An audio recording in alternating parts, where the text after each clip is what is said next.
Vine a Comala porque me dijeron que acá vivía mi padre, un tal Pedro Páramo.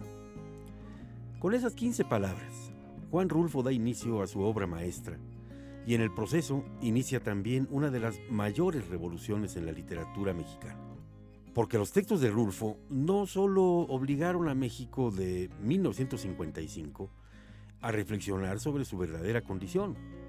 Sus novelas lograron revelar la profunda angustia histórica que experimentaba aquel país rural, violento y marginado. Pedro Páramo obligó a los lectores a mirarse en el espejo y a reconocerse en ese reflejo. Por esto, en esta segunda parte de mi investigación sobre literatura mexicana, me propongo conocer la historia de nuestra obra literaria y aprender cómo las grandes cuestiones que plantearon hace décadas nuestros escritores mexicanos, muchas se mantienen vigentes y en espera de respuestas en el México contemporáneo. Eduardo, qué gusto me da que hayas aceptado platicar conmigo en esta oportunidad. Igualmente, muchas gracias. Vamos a explorar, vamos a indagar, vamos a criticar, incluso a chismear. Está bueno. A propósito de la literatura mexicana. Porque en México tenemos, algunos autores dicen, un pasado prodigioso, ¿no? Hemos tenido etapas de nuestra literatura verdaderamente deslumbrantes, ¿no? Sí. Se habla, por ejemplo, de la época de Rulfo como una cuestión muy seminal, como que Rulfo abrió un surco con 2 obritas apenas, que significó un paradigma a nivel universal. Eduardo Parra Ramírez, autor de obras como La ira del filósofo y Palabras sobrevivientes, es actualmente uno de los escritores ya logrados de nuestro México. Ha dejado de ser una promesa.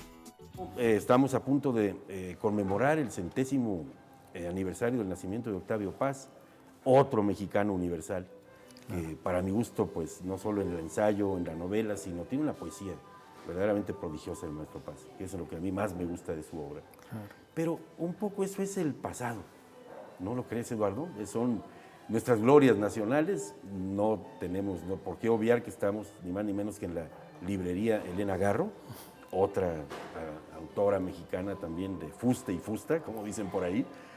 Pero el pasado a veces nos alcanza y nos determina como para inmovilizarnos en literatura. ¿Eso es cierto?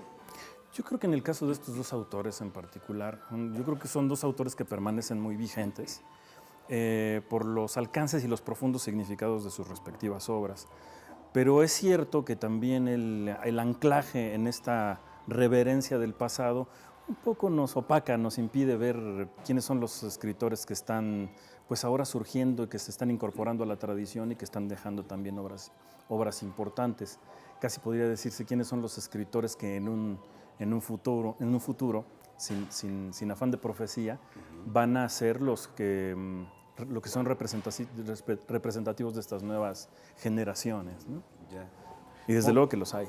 Claro. Por épocas, ¿cómo distinguirías tú etapas de la literatura que podemos llamar mexicana? Yo creo que en el siglo XIX la literatura mexicana fue todavía una literatura en formación muy dedicada a preocupaciones de tipo social, por la propia historia que imperó en México, sobre todo en la segunda mitad del siglo XIX, con fuerte influencia del periodismo.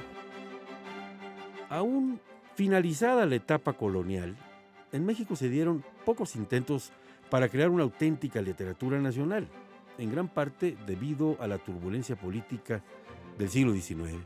Y cuando realmente hay un despegue de la literatura mexicana es en el siglo XX. Con la base de la narrativa es esta llamada novela de la Revolución, y es ahí donde surgen las primeras grandes novelas mexicanas, ¿no?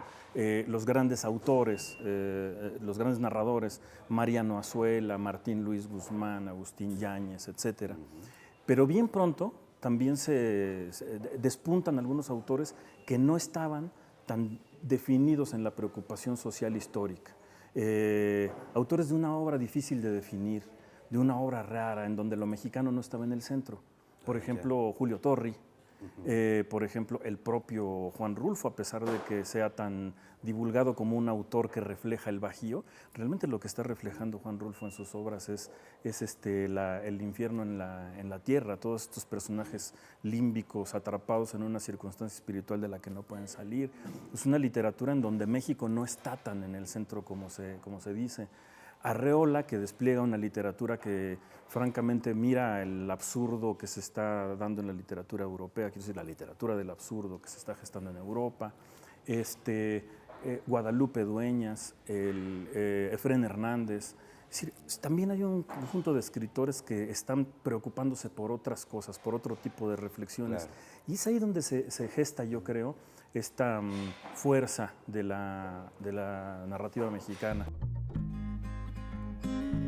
Si tenemos a reconocidos poetas románticos como un Amado Nervo, ellos solo surgen bajo la pax porfiriana y con claras influencias europeas. Fue a partir de las ruinas que dejó la Revolución cuando México busca con urgencia una nueva identidad, y es entonces cuando la literatura cobra relevancia en una nueva etapa y se transforma en una brújula para ese México renaciente. Si alguien te pidiera, a ver, apúntame en un canon mexicano, ¿quiénes serían los indispensables, como se dice muchas veces por ahí? Muy interesante esa pregunta porque sobre todo remite a quiénes hacen el canon.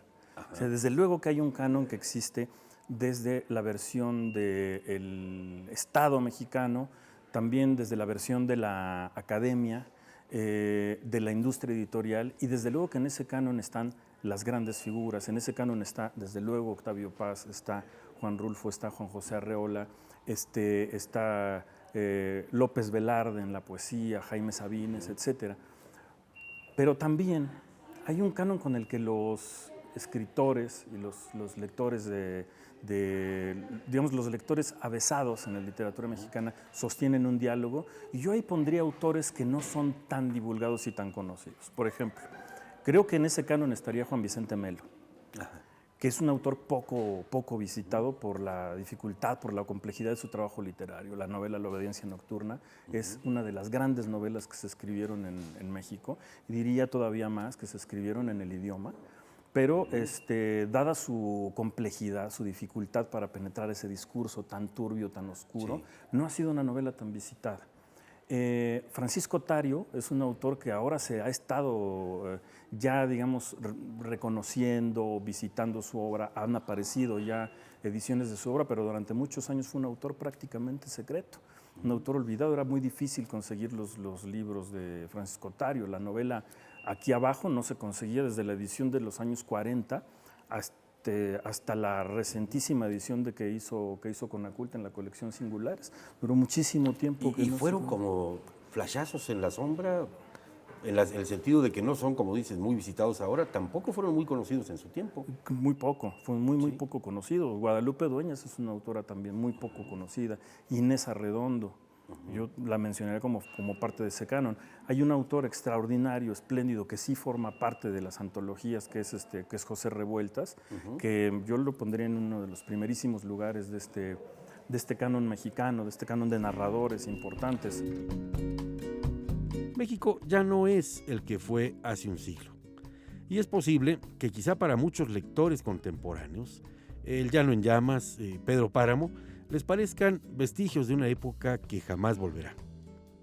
Sin embargo, nuestras grandes obras literarias permitieron a nuestro país reconocer su multiplicidad de rostros, de personajes, de fantasmas, sus numerosas demografías que lo conforman, así como explorar sus múltiples historias, al igual que sus múltiples futuros. O sea, toda buena literatura es revelación de una esencia profunda del ser. Se revela de una manera significativa, representativa y estética, desde luego. Entonces el escritor de literatura está en una búsqueda constante, intensa, a partir de sus propias perplejidades y de sus propias interrogantes, una búsqueda de sí mismo, ¿no? En la vena estética, no en la vena ética, ¿no? Es célebre la frase de de quién era, de Wilde, el que decía que no hay libros buenos ni malos, hay libros bien o mal escritos. Creo que en el fondo de todo proceso literario, hay algo que es esencial y que es universal. Insisto, es la condición humana. Lo que hace el artista es explorar cuáles son estas aristas, estos pliegues de la condición humana para poder decirlo de una manera personal y de acuerdo a la clave generacional en la que está escribiendo. Y me parece que esa insistencia de escribir lo nacional deriva un poco en propaganda y un poco en ideología, que son cosas que son lastres del trabajo artístico.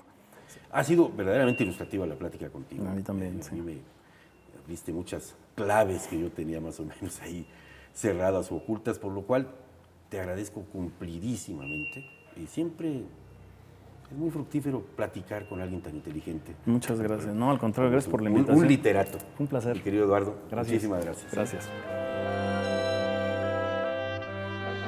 En el próximo episodio, y como final de esta trilogía, me reuniré con Rafael Pérez Gay, ese gran escritor y además pues tengo la suerte de que es amigo personal. Con él intentaré cerrar este ciclo literario y comprender esos puentes que aún perduran entre nuestro pasado de letras y lo que nos depara en el México que vendrá, el México nuevo.